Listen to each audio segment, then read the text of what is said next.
Today, I'm going to show you how to create an Annie Leibovitz style Vanity Fair group composite.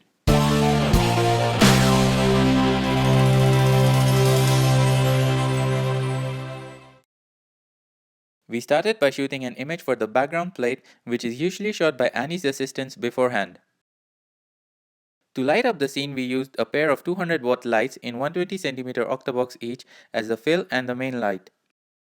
We shot the background image in a single horizontal frame and did a couple of variations with the height and angle. To keep everyone in focus, it is important to use an aperture setting of f11 or higher. This entire shoot was done with a Nikon D5100 using a 35mm lens in order to maintain the same lens compression throughout. Each section of this group was lit separately and shot vertically with the same 35mm lens. The fill light remained in the same position above the camera and only the main light was moved to light each section of this group. Just like Annie, I didn't use a tripod, but I maintained my spot during the entire shoot, shooting different sections of the group from approximately the same distance, height, and angle.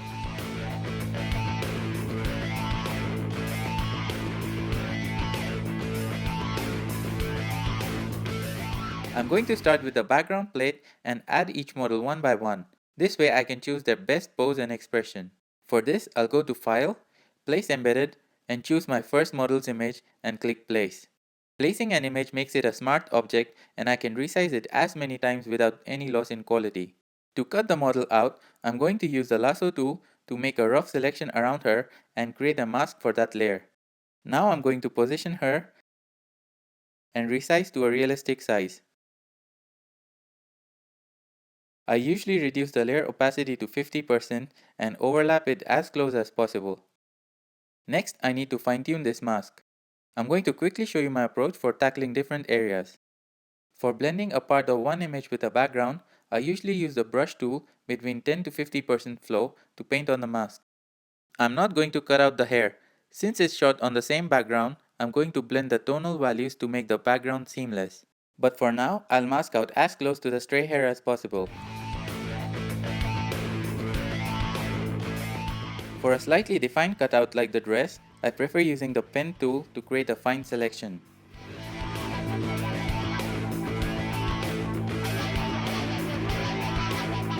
Next, I'll use the brush tool to mask the selection out. For areas such as this, it is necessary to get in there and fine-tune the mask. Besides skill, this work requires a lot of patience and concentration. This is just a quick demo of how I do it. I've already spent a whole day masking each model out. Before I go to that file, I'll quickly show you how I blend the hair. For this, I'll click on Dodge on the panel to create my Dodge layer, place it right above the background layer, and click back on the mask and paint softly to blend the tonal transition, something like this. Okay, so let's move on to the main image where I've already finished working on this and we'll go through each layer step by step. First off, I did some color correction on the polystyrene panel to make it a bit cooler. Next is the first model where I masked out everything like I was showing you before except the hair which is fixed in the Dodge layer. Same with this next model. This next layer is where I've painted to blend her leg with this layer above.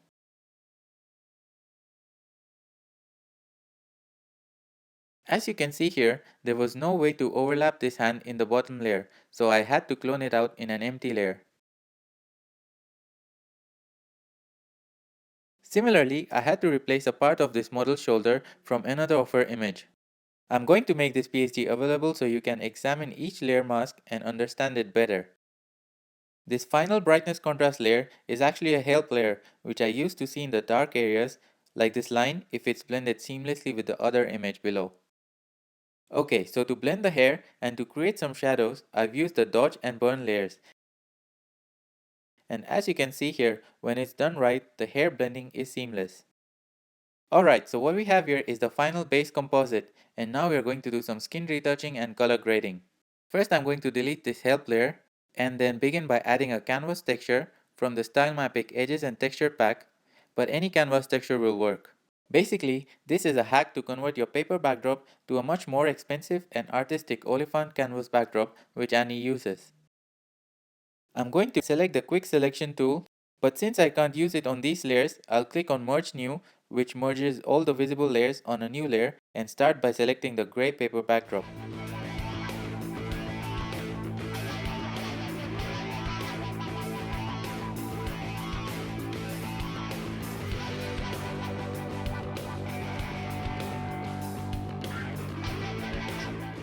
Once the selection is made, I'm going to smooth and feather it a bit, and maybe shift the edge slightly. Now I'll go back to the texture layer mask and invert the selection, as I want to mask out the texture from everything else but the paper, and fill black in the selection. I'm also going to blur the texture a bit with 1 pixel radius and reduce the opacity to around 80%. If you want to fine-tune the placement of the texture again, you can unclick this chain, so now the mask will be fixed on the paper and you can resize the texture. Let's just take a closer look. And it looks pretty good. Okay, so let me delete this layer and let's move on to healing, which is the first step in skin retouching. The spot healing brush is selected for me, and I'm going to remove the most obvious spots and blemishes. I can also use the fade tool to blend the healing effect.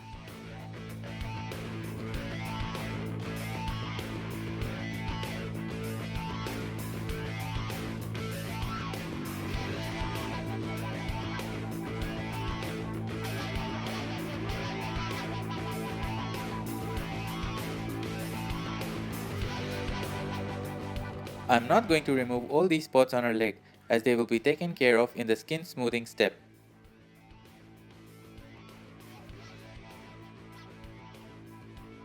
You can always clean up other spots in the background because basically we are just healing in this step. From the skin smoothing section, I'm going to choose the full body option, and with around 30% flow, selectively paint over the skin, especially in the areas that could need smoothing.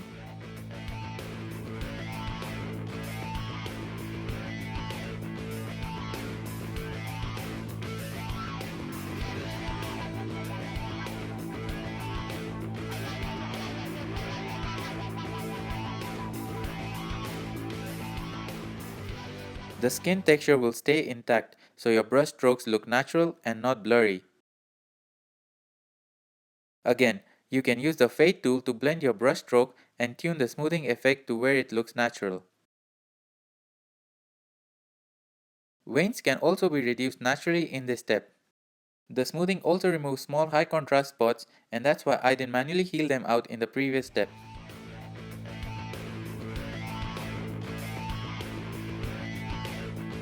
Next step is color dodge and burn, which I use it at around 10% flow, pick a skin tone, and blend the skin transition.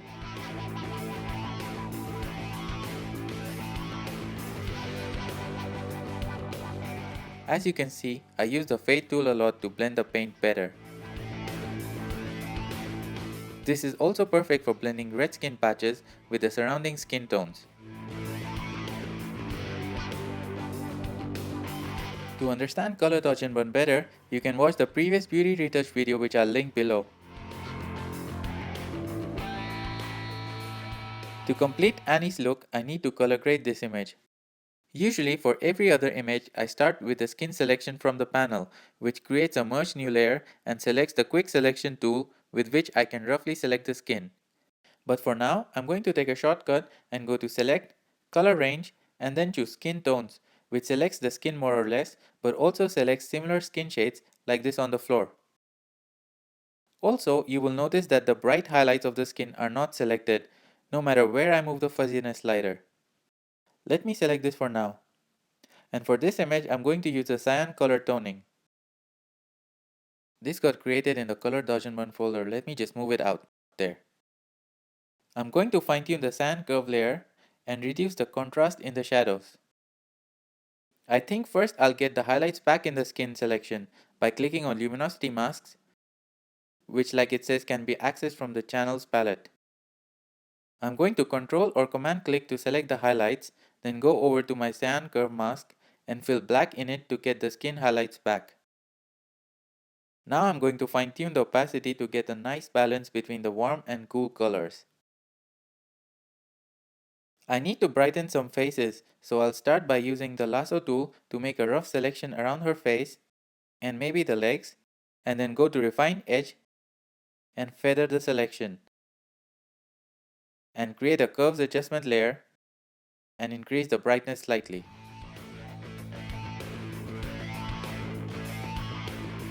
Now I'm going to use the brush tool with soft edges to selectively brighten some other faces.